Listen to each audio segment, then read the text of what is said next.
Geography में 70 objective question पूछा जाएगा, जिसमें आपको ओएमआर शीट पर आपको कितना 35 प्रश्न का आपको आंसर लगाना है। ठीक है, तो चलिए डियर एक एक चीजों को हम लोग बहुत अच्छे से बारीकी से देखते हुए चलते हैं, है ना। बिल्कुल देखिए डियर, है ना, आपके समक्ष में क्वेश्चन क्या कहा जा रहा है, ध्यान दीजिएगा कि कौन सा मानव भूगोल का उपागम है, यानी मानव भूगोल के अंतर्गत कौन कौन सा चीजें आता है। देखिए क्षेत्र विभिन्नता आता है ना, स्थानिक संगठन भी आ जाएगा, उसके बाद आपका अन्वेषण एवं वर्णन भी आएगा। तो प्यारे बच्चों इसका आंसर आप लोग अगर डी लगाएं तो बिल्कुल सही है। एक सवाल यहां पूछा जाता है इनमें से कौन सा मानव भूगोल के उपागम नहीं है, तो मात्रात्मक क्रांति, ये ना मैं आप लोगों को बताया था। अगर मात्रात्मक क्रांति रहेंगे तो मात्रात्मक क्रांति में आपको आंसर लगाना होगा, है ना। बिल्कुल आप लोग जो है ऑब्वियसली आंसर दिए होंगे। चलिए अब बात करते हैं हम लोग सैन्य भूगोल मानव भूगोल के किस क्षेत्र से संबंधित है। अगर सैन्य भूगोल की बात करते हैं तो भाई ये सामाजिक भूगोल के अंतर्गत, नगरीय भूगोल बिल्कुल नहीं, यह आर्थिक भूगोल नहीं, यह आपका राजनीतिक भूगोल के अंतर्गत आता है, इसलिए इसका आंसर आपका राजनीतिक भूगोल बच्चों बिल्कुल परफेक्ट है। अब फेवरे की बात करते हैं हम लोग, सब कोई जानता है फेवरे से संबंधित अगर बात करें तो फेवरे किससे संबंधित था बच्चों, आप लोग बिल्कुल नोट कर लीजिएगा। फेवरे की अगर बात करते हैं तो ये आपका जो है किससे हो जाएगा भाई, समवाद से हो जाएंगे, जो है ना, इसी के जो है ये क्या थे भाई, विचारक थे। चलिए आप बात करते हैं क्वेश्चन नंबर 4, जो कि आपके स्क्रीन पे सवाल पूछा जा रहा है कि निम्नलिखित महाद्वीपों में से जो है किसमें जनसंख्या वृद्धि जो है सर्वाधिक है, यानी कौन सा महाद्वीप में जो है जनसंख्या बहुत तेजी से वृद्धि हो रहा है। तो आप लोगों को पता होगा अफ्रीका का सबसे अधिक जो है वृद्धि हो रहा है। अगर पूछा जाए सबसे अधिक जनसंख्या वाला महाद्वीप कौन सा है, तो सबसे अधिक जो है भाई ये आपको याद रखना है, एशिया सबसे अधिक जनसंख्या वाला महाद्वीप है, ये आप लोग को याद रखना, सबसे अधिक जनसंख्या वाला महाद्वीप। अगर वृद्धि के मामले में पूछा जाए तब आपका अफ्रीका होगा। पता है आपका एशिया में कितना प्रतिशत लोग रहता है, पूरे दुनिया का 60% लोग जो है यहां पे निवास करता है। कितना परसेंट, 60%, ये आप लोग नोट कर लीजिएगा। ठीक है भाई, चलिए अब हम लोग देखेंगे नेक्स्ट क्वेश्चन देखेंगे। क्वेश्चन पूछा जा रहा है इनमें से कौन सघनतम जनसंख्या घनत्व वाला क्षेत्र है। देखिए सघनतम जनसंख्या घनत्व वाला क्षेत्र के बारे में मैंने बताया था। सघनतम घनत्व क्षेत्र वाला क्षेत्र जो कहां होगा भाई, जहां का जलवायु अनुकूल होगा, जहां जो है पानी उसको आसानी से मिलता होगा, समतल मैदान क्षेत्र होगा, उपजाऊ मिट्टी होगा, तो उन क्षेत्रों पे जो बहुत सघन आबादी होता है, बहुत घनी आबादी होता है। और उसमें कौन सा आता है आपका, दक्षिण पूर्वी एशिया जो इसमें आता है, इसलिए इसका आंसर आप लोग का दक्षिण पूर्वी एशिया इसका सही जवाब होगा, बिल्कुल परफेक्ट आंसर हो जाएंगे। अब बात करते हैं क्वेश्चन जनसंख्या वितरण को प्रभावित करने वाले सबसे महत्वपूर्ण कारक, काफी इंपॉर्टेंट सवाल है और मुझे लगता है कि इसका आंसर आप लोगों को बिल्कुल पता होगा। हम सब जानते हैं कि सबसे ज्यादा जो प्रभावित करने वाला कारक होगा उसमें से आपका जो आता है वो कौन सा आता है, जलवायु। देखिए भाई जनसंख्या जो है सबसे ज्यादा अट्रैक्ट कहां होता है, जहां का जलवायु बहुत ज्यादा अनुकूल होगा, वहां लोग रहना ज्यादा पसंद करते हैं, है ना। देखिएगा जहां का जलवायु बहुत अच्छा रहेगा भाई, वहां ज्यादा लोग बसते हैं, ना ज्यादा ठंडा चाहिए उसको, ना ज्यादा गर्मी चाहिए। ठीक है, वैसे जहां अनुकूल उसको, है ना, महसूस हो, लोग वहां उन क्षेत्रों पर रहना ज्यादा पसंद करते हैं। चलिए बात करते हैं निम्नलिखित देशों में से किसमें लिंगानुपात सर्वाधिक है। अब सवाल क्या पूछा जाए, लिंगानुपात के मामले में सबसे अधिक जो है लिंगानुपात वाला देश कौन सा भाई, तो लातविया, यह आपने बिल्कुल सही लगाए होंगे। और सबसे कम अगर पूछा जाए तो कौन हो जाएगा, संयुक्त अरब अमीरात लिंगानुपात के मामले में सबसे कम है। और अगर अपना बिहार में पूछा, भारत में पूछा जाए तो अपना भारत में सबसे ज्यादा किसका भाई, केरल का है, और सबसे कम किसका है, हरियाणा का है। ये आप लोग बिल्कुल नोट कर लीजिएगा, सबसे कम के मामले में हरियाणा और सबसे अधिक के मामले में आपका केरल हो जाएगा। चलिए आप बात करते हैं, क्वेश्चन देखेंगे भाई, ध्यान दीजिएगा कि निम्नलिखित देशों में से किसमें जो है प्रसन्नता को प्रगति का माप माना गया है। देखिए प्रसन्नता को प्रगति का माप जो माना गया भाई, भूटान को, ये बिल्कुल आपका आंसर सी, बिल्कुल इसका राइट आंसर हो जाएंगे। बहुत बढ़िया। चलिए अब बात करेंगे किसके बारे में, आयुलिंग पिरामिड का संबंध बताइएगा बच्चों, किसके बारे में बताना है, आयुलिंग पिरामिड के बारे में हम लोग बात करेंगे। तो आयुलिंग पिरामिड जो होता है ये कैसा होता है बच्चों, ये इस टाइप का आपका आयुलिंग पिरामिड होता है, जो कि इसमें जो दर्शाया जाता है ये पुरुष और महिलाओं की जनसंख्या को इसमें दर्शाया जाता है, इसलिए इसका आंसर आपका बिल्कुल परफेक्ट आंसर हो जाएंगे। आगे देखेंगे बच्चों, क्वेश्चन पूछा जा रहा है कि निम्न में से कौन एकल कृषि का उत्पाद है। देखिए एकल कृषि किसको कहा जाता है, जहां पर एक तरह की जो है कृषि की जाती है उसको हम लोग एकल कृषि कहते हैं, मतलब वर्ष में एक बार एक ही प्रकार का कृषि करते हैं। और है ना, मिश्रित कृषि आपको पता होगा, जो साल में कई तरह की जो फसलें करते हैं उसको हम लोग मिश्रित कृषि कहते हैं। तो आपका एकल कृषि जो होगा आपका क्या हो जाएगा भाई, केला भी, है ना, एक ही फसल होता है, उसी को लगाते हैं और उससे ही जो 1 से 2 साल तक उससे फसल लिया जाता है। चाय भी आपका वैसा ही होगा, चाय का बागान जो बार बार पत्ते को काटा जाता है, फिर नया पत्ता आता है, उसी से आपका चाय पत्ती बनता है। रबर भी उसी तरह का होता है। तो प्यारे बच्चों इसका आंसर आप लोग का इनमें से सभी, इसका आंसर आप लोग का बिल्कुल परफेक्ट आंसर हो जाएंगे। ओके, बहुत बढ़िया बेटा। चलिए अब देखेंगे, क्वेश्चन देख पा रहे हैं कि निम्न में से कौन सा जो है प्राथमिक क्रियाकलाप से संबंधित है। देखिए मैंने बताया था क्रियाकलापों को कितने वर्गों में बांटा गया है बच्चों, आप लोगों को पता है 5 वर्गों में बांटा गया है, जो कि प्राथमिक क्रियाकलाप में जो आता है खास करके गांव के लोग जो है इस पे निर्भर रहता है और इसमें संलग्न रहते हैं। जैसे कि आपका मछली पकड़ना, पशुपालन, है ना, खनन करना, ये सब आपका क्या हो जाएगा भाई, ये प्राथमिक क्रियाकलाप में आता है। खेती करना भी आपका प्राथमिक में आता है। तो आप उसके बाद आखेट भी आपका प्राथमिक क्रियाकलाप में आता है, वाणिज्य भी आ जाएगा। तो इसलिए इसका आंसर आपका इनमें से सभी आ जाएगा, यानी ऑप्शन ऑप्शन डी इसका राइट आंसर हो जाएंगे। यानी कि पूछा क्या गया भाई, प्राथमिक क्रियाकलाप में सभी के सभी आ जाएगा, इसलिए इसका आंसर आप लोग का ऑप्शन डी बिल्कुल परफेक्ट आंसर हो जाएंगे। क्लियर? चलिए आप देखिए रबर किस प्रकार का उपज है, मैंने बताया था रबर के बारे में, जस्ट जैसे रबर बताया मैंने आप लोग को, रबर बताया है, कोको के बारे में बताया। देखिए आप लोग को जो है ना लघु उत्तरीय में प्रश्न पूछा जाता है कि रोपण फसलों के नाम लिखिए, तो याद रखिए क्या लिखिएगा, रबर एक आपका क्या है, रोपण फसल है, यह आप लोगों को पता ही होगा। अब रबर को मतलब जो आपका जो होगा रोपण फसल में कौन कौन सा आएगा, कोको आएगा, चाय आएगा, है ना, उसके बाद गन्ना आ जाएगा आपका, है ना, उसके बाद आपका क्या आ जाएगा भाई, कॉफी आ जाएगा, ये आपका सभी के सभी क्या है, रोपण फसल है। उसके बाद आपका क्या हो जाएगा, ये आप लोग का क्या हो जाएगा भाई, ये सभी के सभी आपका रोपण फसल है। अब मिश्रित फसल की कृषि किसको कहते हैं, जहां पे एक साल में कई तरह की जहां फसलें उगाई जाती है उसको हम लोग मिश्रित कृषि कहते हैं, है ना। ये तो आप लोगों को पता है। भूमध्य सागर कृषि जहां खट्टे रसदार की फसलें उगाई जाती है, जैसे कि अंगूर का खेती, अनानास का खेती, वो आपका भूमध्य सागरीय कृषि में होता है। चलिए अब बात करते हैं निम्नलिखित में से किसे कर्तन दहन कृषि कहा जाता है। देखिए कर्तन दहन कृषि को अलग अलग देशों में इसको अलग अलग नाम से पुकारा जाता है, जो मुझे लगता है आप लोगों को पता होगा। देखिए कर्तन दहन कृषि को इसी को कहा जाता है स्थानांतरित कृषि, और अपना भारत में इसको कौन सा कृषि के नाम से जाना जाता है, झूमिंग कृषि के नाम से जाना जाता है। और पता है इसी को आप लोगों को पता है स्थानांतरित कृषि भी कहा जाता है, आदिम निर्वाह कृषि भी कहा जाता है। तो यानी कि इसका आंसर आप लोग का हो जाएगा आदिम निर्वाह कृषि, यानी इसका आंसर आप लोग का बी। बच्चों बिल्कुल परफेक्ट आंसर हो जाएंगे। क्या आपने इसका आंसर बी लगाया था, तो बिल्कुल बच्चों आपने सही आंसर लगाया। चलिए आगे देख पा रहे, क्वेश्चन कहता है कि विस्तृत व्यापारिक अनाज है उत्पादक कृषि नहीं की जाती है। ध्यान दीजिएगा, जो विस्तृत व्यापारिक जो अनाज उत्पादक कृषि नहीं की जा सकती है, कहां पे, अमेजन नदी बेसिन में, स्टेपीज के क्षेत्र में नहीं किया जा सकता है, पंपास के क्षेत्र में या पेरिडीज के क्षेत्र में, ये सभी घास के मैदान है, आप लोग को बताना है कि कहां पे नहीं किया जाता है। चलिए बच्चों बहुत अच्छे से लगा रहे हैं, मुझे उम्मीद है आप लोगों पर इसी तरह का आप लोग जो है सभी बच्चे आंसर देंगे। बहुत ही बढ़िया बेटा, बहुत जबरदस्त, है ना। मैं सबका कमेंट देख रहा हूं, सभी का कमेंट देख पा रहा हूं। आप लोग कह रहे हैं कि सर कमेंट नहीं देखते, मैं सबका कमेंट देख रहा हूं। आप लोग बहुत अच्छा प्रयास कर रहे हैं, बहुत बढ़िया। देखिए अमेजन नदी बेसिन पे जो हम लोग ऐसे नहीं कर सकते हैं, इसलिए इसका आंसर आप लोग का बच्चों क्या हो जाएगा, ऑप्शन बी इसका राइट आंसर हो जाएंगे। चलिए आगे देख पा रहे, क्वेश्चन है ब्राजील के कॉफी क्षेत्र को कहा जाता है। देखिए ब्राजील में जो कॉफी बागान होते हैं उसको क्या कहा जाता है, वहां पे इसको फैजेंडा कहा जाता है ना। और झूमिंग क्या कहता है भाई, अपना भारत में जो है वही स्थानांतरित कृषि को झूमिंग कृषि कहा जाता है। अब देखिएगा निम्नलिखित में से रोपण कृषि का उत्पाद नहीं है। अब रोपण कृषि मैंने बताया जो एक बार लगाने पर जो है उससे 2 से 3 साल तक जो फसल लेते हैं। एकल कृषि होता है वो, जैसे कि चाय आपका रोपण कृषि आ जाएगा, कॉफी भी आ जाएगा। यहां आपको क्या ढूंढना है, निगेटिव ढूंढना है, मतलब आपको नहीं ढूंढना है, मतलब कौन नहीं है। तो देखिए आपका जो आ जाएगा, जैसे कि गन्ना भी आ जाएगा, लेकिन गेहूं आपका रोपण फसल नहीं है बच्चों, तो इसलिए इसका आंसर आप लोगों का गेहूं बिल्कुल इसका परफेक्ट आंसर हो जाएंगे। चलिए देखिए इनमें से कौन जो है मतलब क्या है, अधात्विक खनिज पर आधारित है भाई। तो इसमें से कौन अधात्विक खनिज पर आधारित है, वेरी वेरी इंपॉर्टेंट क्वेश्चन। चलिए तांबा उद्योग, सीमेंट उद्योग, एल्युमिनियम उद्योग, या इनमें से कोई नहीं। चलिए बच्चों बताइए इनमें से कौन अधात्विक खनिज है ना आधारित उद्योग है। बहुत जबरदस्त, मैं सभी बच्चों का कमेंट देख रहा हूं, बहुत बेटा बहुत जबरदस्त आप लोगों का। चलिए बहुत बढ़िया। चलिए तो इसका आंसर आपका सीमेंट उद्योग हो जाएगा। अगर आपने सीमेंट उद्योग लगाया है तो बिल्कुल सही है आपका। चलिए देखेंगे क्वेश्चन क्या, बर्मिंघम कहां पे है ना। देखिए बर्मिंघम के बारे में आपसे पूछा जाता है, तो हम सब जानते हैं कहां पे है, ग्रेट ब्रिटेन में है बर्मिंघम। आपने बहुत अच्छे से लगाया, अगर आपने क्या दिया भाई, है ना, ऑप्शन बी लगाया तो बिल्कुल सही है। आगे देखेंगे निम्नलिखित में से कौन औद्योगिक अवस्थापना का प्रमुख कारक है। देखिए मैंने बताया था ना, जो कल कारखाना फैक्ट्री जो जहां खोला जाता है वो खास करके बाजार के निकट जो है ना ये किया जाता है। ठीक है, साथ साथ में आपका क्या होगा, आपके पास क्या पूंजी की आवश्यकता होती है, ऊर्जा भी चाहिए, किसके लिए भाई, बड़े बड़े उद्योग कारखाना के लिए। तो इसका आंसर आप लोग का क्या हो जाएंगे, इनमें से सभी हो जाएंगे। बहुत ही सिंपल क्वेश्चन है। आगे देखेंगे प्यारे बच्चों, क्वेश्चन पूछा जा रहा है उच्च स्तर, याद रखिएगा उच्च स्तर आने वाले अन्वेषण से संबंधित क्रियाकलाप कौन सा है भाई। तो उच्च स्तर में जो आपका आ जाएगा वो पंचम क्रियाकलाप और चतुर्थी ही आता है। तो ये आप लोगों बिल्कुल पंचम में लगा दीजिएगा। आगे देखेंगे बच्चों निम्नलिखित में से कौन पंचम क्रियाकलाप से संबंधित है। अब देखिए पंचम क्रियाकलाप से संबंधित, मैंने कहा था क्रियाकलापों को कितने वर्गों में बांटा गया भाई, तो क्रियाकलापों को 5 वर्गों में बांटा गया है। जिससे कि प्राथमिक क्रियाकलाप जो सीधे सीधे हम लोग प्रकृति की चीजों का उपयोग करते हैं वो आपका प्राथमिक में आता है।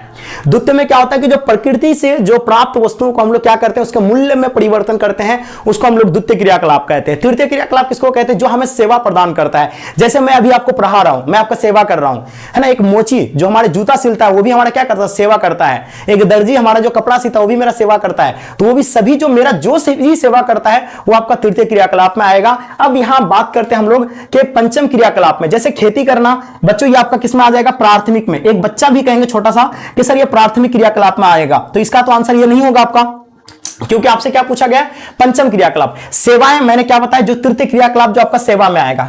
तृतीय क्रियाकलाप वो आपका सेवा क्षेत्र में आएगा, ये भी आपका नहीं होगा, है ना। उसके बाद बात करते हैं आखेट, ये आखेट किस में आ जाएगा, आखेट भी आपका प्राथमिक में क्रियाकलाप में आता है, ये भी नहीं होगा। तो यानी इसका आंसर क्या बच रहा है आपका ऑप्शन डी, यानी बच्चों इसका सही जवाब आप लोगों का ऑप्शन डी यानी परफेक्ट आंसर हो जाएगा। अगर आपने ऑप्शन डी लगाए हैं तो बच्चों बिल्कुल सही लगाए हैं। निम्नलिखित में से कौन पेशोगत कलर का रंग नहीं है, भाई पेशोगत कलर का रंग इसमें से नहीं है, लाल है, काला, गुलाबी आपका यानी नीला, तो इसका आंसर आपका गुलाबी। बिल्कुल आगे देखेंगे बच्चों क्वेश्चन क्या पूछा जा रहा है कि निम्नलिखित में से कौन कृषि आधारित उद्योग है। भाई कृषि से आधारित उद्योग बहुत ही सिंपल, सीमेंट उद्योग आपका क्या कृषि से है, कृषि से कोई लेना देना ही नहीं है इसको, लो इस्पात उद्योग से कोई मतलब ही नहीं है इसका, ठीक है। बहुत ही सिंपल क्वेश्चन पूछा है। जूट उद्योग, बिल्कुल ये जूट उद्योग आपका कृषि से संबंधित है भाई, जूट का खेती किया जाता है, यह आपका जो आंसर बिल्कुल सी राइट आंसर हो जाएंगे। चलिए आप बात करते हैं मीटर गेज रेल, है ना, लाइन की चौड़ाई कैसी कितना होता है। देखिए मीटर गेज की बात करते हैं, हम लोग जानते हैं कि जो रेल पटरियों की जो है ना कितना टाइप होते हैं भाई, 4 टाइप होते हैं।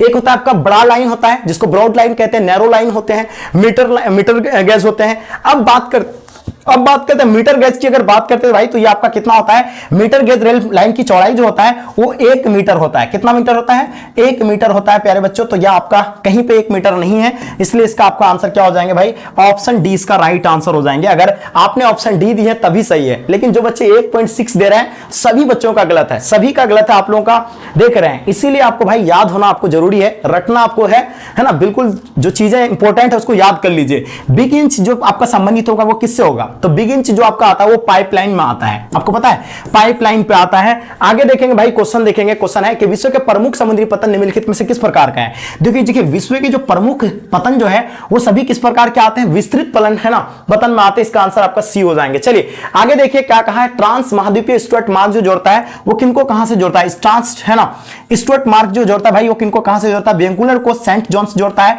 डार्विन को मेलबर्न से जोड़ता है, या आपका चेंडूकू को लहसा से, या है ना एडमोंट को एकोडोज से। तो डार्विन को जो है मेलबर्न से जुड़ता है, ये आप लोग नोट कर लीजिएगा भाई, बहुत बढ़िया। आगे देखेंगे एयर इंडिया संबंधित किससे भाई, देखिए एयर इंडिया जो कंपनी है जो किससे संबंधित है भाई, वायु मार्ग से संबंधित होगा। एयर इंडिया आप जानते हैं ना, एयर इंडिया के बारे में तो सब बच्चे जानते ही होंगे कि ये वायु मार्ग से है, वायु, है ना, परिवहन से संबंधित है। चलिए तो बिल्कुल आप लोग ने बहुत अच्छे से लगा रहा है। चलिए आगे देखेंगे बच्चों, क्वेश्चन है कि विश्व व्यापार संगठन की स्थापना, देखिए विश्व व्यापार की बात कर रहे हैं जिसको हम लोग WTO कहते हैं, इसका फुल फॉर्म क्या होता है बेटा, वर्ल्ड ट्रेड ऑर्गेनाइजेशन। इसका स्थापना कब हुआ था, 1995। ये तो आपने बहुत अच्छे से लगाए, लेकिन इससे पहले इसका नाम क्या हुआ करता था, इससे पहले इसका नाम हुआ करता था गेट। देखिए ये गेट जो है परिवर्तन कर दिया था किसमें आपका, तो गेट को परिवर्तन कर दिया था विश्व व्यापार संगठन में। और इसका स्थापना कब हुआ था, गेट का तो 1948 में हुआ था, ये आप लोग को याद रखना है, ठीक है। तो इसका आंसर आपका क्या हो जाएगा भाई, बी हो जाएगा, जिसका मुख्यालय कहां पे है, जेनेवा में है। बिल्कुल याद रहेगा ना, बिल्कुल बहुत बढ़िया बच्चों, बहुत बढ़िया।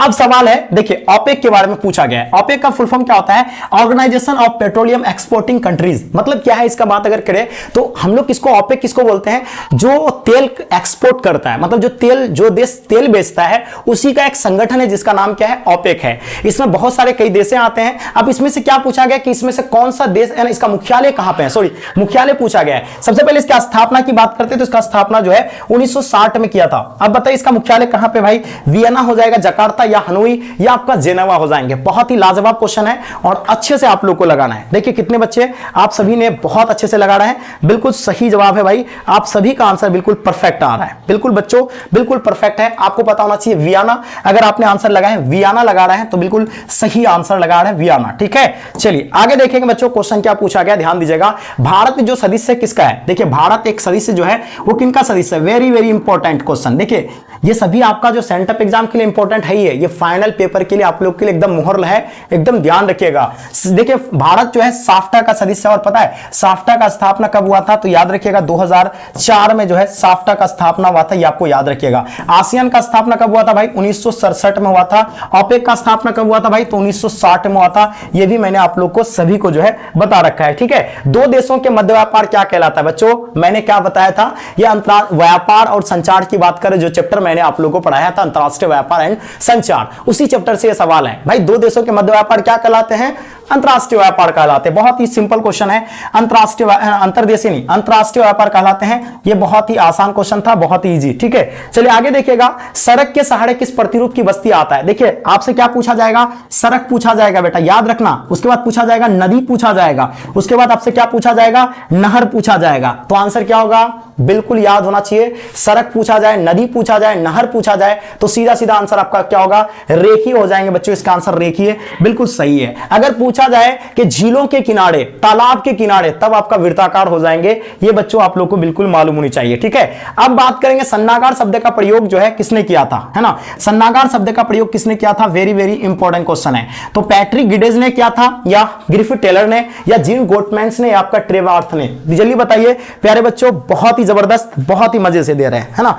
बहुत बढ़िया बेटा, बहुत बढ़िया, बिल्कुल याद रखना पैट्रिक गिडेज। इसका आंसर आप लोग का ये बिल्कुल परफेक्ट है। अब मिलियन सिटी की जनसंख्या होती है, देखिए मिलियन सिटी किसको कहते हैं, मिलियन सिटी हम सब जानते हैं। मिलियन सिटी किसको कहते हैं, जहां की जनसंख्या 10 लाख से अधिक होता है उसको मिलियन सिटी कहते हैं, है ना। तो कहां पे है, 10 लाख से अधिक जहां होता है उसको मिलियन सिटी कहते हैं। एक होता है आपका mega city, mega city, mega city किसको कहते हैं, जहां की जनसंख्या 1 करोड़ से अधिक होता है। ठीक है बच्चों, चलिए आगे देखेंगे, किसी भाषा परिवार की जनसंख्या सबसे कम है। भारत में किस भाषा परिवार की जनसंख्या सबसे कम है। अगर पूछा जाए सबसे अधिक किसका है भाई, तो भारतीय यूरोपीय सबसे अधिक, है ना, सबसे अधिक है ना, सबसे अधिक अगर पूछा जाए तो भारतीय यूरोपीय सबसे अधिक होता है। और सबसे अगर कम पूछा जाए तो सबसे कम हम लोग जानते हैं चीनी तिब्बती सबसे कम है, इसलिए इसका आंसर आपका सी बच्चों परफेक्ट आंसर हो जाएंगे। चलिए आगे देखिएगा, 2011 की जनगणना के अनुसार निम्नलिखित राज्यों में से किसकी जनसंख्या जो है घनत्व जो सबसे कम है। आप देखिए 2011 के जनगणना के अनुसार, है ना, किस राज्य का जनसंख्या घनत्व कम है। अगर पूछा जाए सबसे अधिक जनसंख्या घनत्व किस राज्य का है,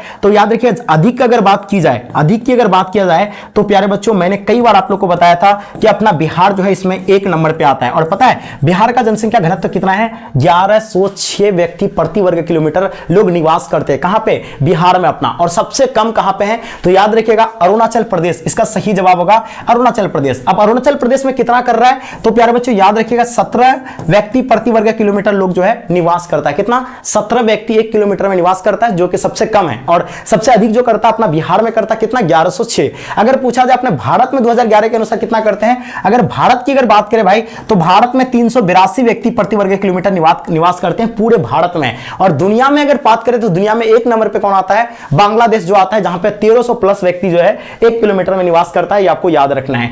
2011 के जनगणना के अनुसार भारत की जनसंख्या घनत्व, अभी जस्ट मेरे द्वारा अभी सवाल बताया गया है, तो प्यारे बच्चों इसके बारे में आप लोग बताइए क्या होगा इसका। बहुत ही लाजवाब है, 382 व्यक्ति प्रति वर्ग किलोमीटर होगा, यानी इसका आंसर आप लोग का ऑप्शन बी बिल्कुल राइट आंसर हो जाएंगे। भारत में जनगणना है का महान विभाजक वर्ष बताइएगा। देखिए भारत में जनगणना का जो महान विभाजक वर्ष है वो कौन सा वर्ष माना जाता है इसको। चलिए ये काफी एमबीबीएस प्रश्न है भाई, जल्दी से बताइएगा, फास्ट लगाइएगा, है ना। सभी बच्चों का मैं देख पा रहा हूं, सभी का देख रहा हूं, कोई दिक्कत नहीं है, आराम से, है ना।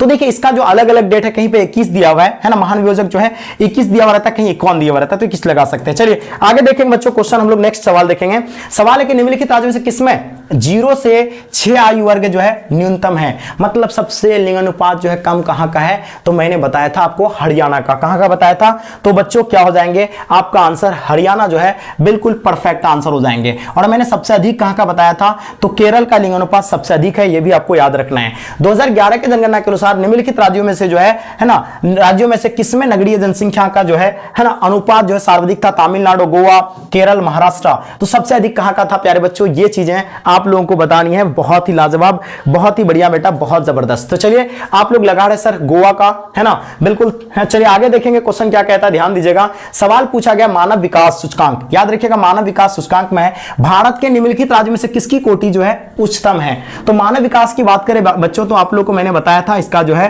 प्रवर्तक कौन है, डॉक्टर महबूब उल हक है। कौन है, महबूब उल हक, महबूब हक है। अब पता ये कहां के रहने वाले हैं, तो ये पाकिस्तान के रहने वाले हैं। कहां के रहने वाले बच्चों, पाकिस्तान के रहने वाले हैं, ये आपको पता है। और ये सूचकांक कब दिया था भाई, 1990 में दिया था, ये आप लोग को बिल्कुल याद होनी चाहिए। अगर बात करते हैं तो उच्चतम जो है किसका भाई, केरल का है, और इसका सही जवाब आप लोगों का केरल बिल्कुल राइट आंसर हो जाएंगे। आगे देखते हैं क्वेश्चन देखेंगे, सिंगरेणी जो है वो किसके लिए है भाई। सिंगरेणी एक है ना प्रसिद्ध राजधानी नगर है, ये पर्यटक नगर है, या खनन नगर है या इनमें से कोई नहीं। तो आपको क्या बताना है, सिंगरेणी के बारे में बताना है, जल्दी बताइएगा। मैंने कल जो प्रश्न पढ़ाया था वो आपका सेम टू सेम छप गया था भाई, तो इसीलिए थोड़ा ढंग से अच्छे से तैयारी कर लीजिए, कहीं आपको दिक्कत ना हो, है ना भाई। मजे से एकदम ऐसा लगना चाहिए ना भाई पेपर दे रहे हैं, आपको लगना चाहिए कि मैं पेपर दे रहा हूं, रियल में तैयारी कर रहा हूं। ऐसा थोड़ी कि आप पेपर दे रहे हैं, क्वेश्चन आपका एकदम फ्लाई मार रहा है, ऊपर से छलांग मार रहा है, सॉल्व हो पाएगा? नहीं हो पाएगा, ठीक है। चलिए बहुत अच्छी बात है, जल्दी फटाफट बताइए क्या हो जाएगा।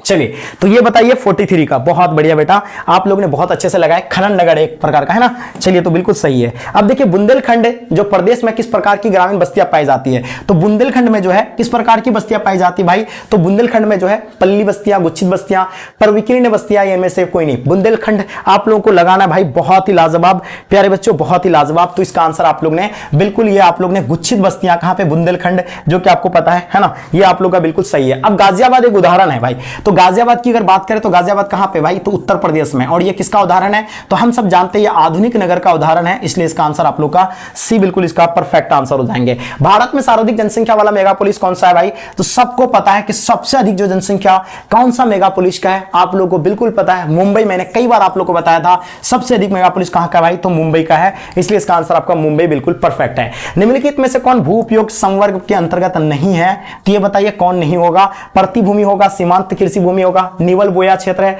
योग्य विवर्त भूमि। तो देखिए ये काफी एमवीवीआई है, जल्दी फटाफट लगाइएगा क्या आंसर हो जाएंगे। चलिए बहुत बढ़िया बाबू, बिल्कुल सही है आप लोग ने। चलिए तो सीमांत भूमि है ना, ये बिल्कुल सही है आप लोग का, जितने सारे बच्चे लगा रहे हैं। आगे देखेंगे बच्चों, क्वेश्चन पूछा जा रहा है, निम्नलिखित में से भारतीय कृषि की एक समस्या क्या है भाई। देखिए आप लोग जानते हैं हम लोग का भारत में जो कृषि की एक समस्या क्या क्या है भाई, सबसे बड़ी उत्पादक कम होता है, विखंडित जोत करता है, मतलब अलग अलग टुकड़ा टुकड़ा में करता है, एक साथ नहीं करता है, ये भी समस्या है। अनियमित मानसून, यानी पानी का भाई किसी टाइम भी जो है बरस सकता है, जिस टाइम पानी की जरूरत नहीं होता है उस टाइम पानी होता है, जिस टाइम पानी की जरूरत होती है उस टाइम नहीं होता है। तो मानसून का कोई ठिकाना नहीं होता है। ये सभी के सभी जो हमारे जो है भारत की कृषि की समस्या है, ये आप लोग को याद रखना है। भारत में सर्वप्रमुख जूट उत्पादक क्षेत्र कौन सा भाई, तो याद रखिएगा जूट उत्पादक क्षेत्र जो आएगा वो आपका गंगा डेल्टा आएगा, ये आप लोग को याद रखना। अगर राज्य की बात करते तो राज्य में आपका कहां पे आ जाएगा भाई, पश्चिम बंगाल आ जाएंगे, यानी वेस्ट बंगाल आ जाएंगे। अगर आपको देश के बारे में पूछा जाए तो जूट उत्पादन में सबसे अधिक कहां पे भाई, तो याद रखिएगा बांग्लादेश, जो कि आपको याद रखना है।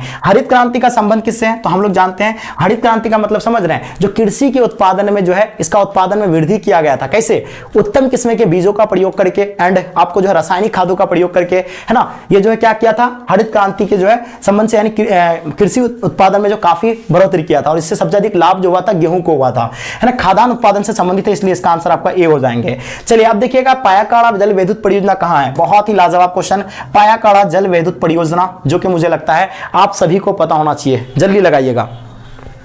चलिए भाई बहुत ही लाजवाब, बहुत बढ़िया, ठीक है। चलिए भाई तो बिल्कुल सही है, इसका तमिलनाडु में आप लोग बता रहे हैं, बिल्कुल परफेक्ट है। निम्नलिखित में से कौन पश्चिमी भारत की नदी बेसिन है, तो हम सब जानते हैं पश्चिमी भारत की अगर नदी बेसिन की बात करेंगे तो महाबेसिन जो आपका पश्चिमी भारत की नदी बेसिन है, इसका आंसर आप लोग का ए बिल्कुल सही है। निम्नलिखित में से कौन सबसे छोटी बेसिन है भाई, देखिए सबसे छोटी बेसिन आप लोगों से पूछा गया है क्या, सबसे छोटी बेसिन, तो आपका कौन सा बेसिन हो जाएगा भाई, तो ये आप लोग का तापी बेसिन जो है सबसे छोटी बेसिन हो जाएंगे। प्यारे बच्चों आप सभी बहुत अच्छे से लगाएं, क्या आपने आंसर लगाया है, तो बिल्कुल बच्चों आप सभी जो है आंसर परफेक्ट लगा दिए। चलिए आगे देखेंगे, सवाल पूछा जा रहा है भारत में प्रथम नाभिकीय ऊर्जा केंद्र कहां पे स्थापित किया गया था। याद रखिएगा भारत में प्रथम नाभिकीय ऊर्जा कहां स्थापित किया गया था, और पता है हम लोग जानते हैं कि सबसे पहले जो नाभिकीय ऊर्जा स्थापित किया गया था वो कहां पे, तारापुर में स्थापित किया था, मैंने कई बार बताया था। और तारापुर कहां पे स्थित है भाई, मुंबई में स्थित है, ये आपको याद रखना है, मुंबई में स्थित है। उसके बाद आपसे पूछा जाएगा नरोड़ा, नरोड़ा कहां पे, उत्तर प्रदेश में, केगा आपको तो पता ही होगा कहां पे, कर्नाटक। चलिए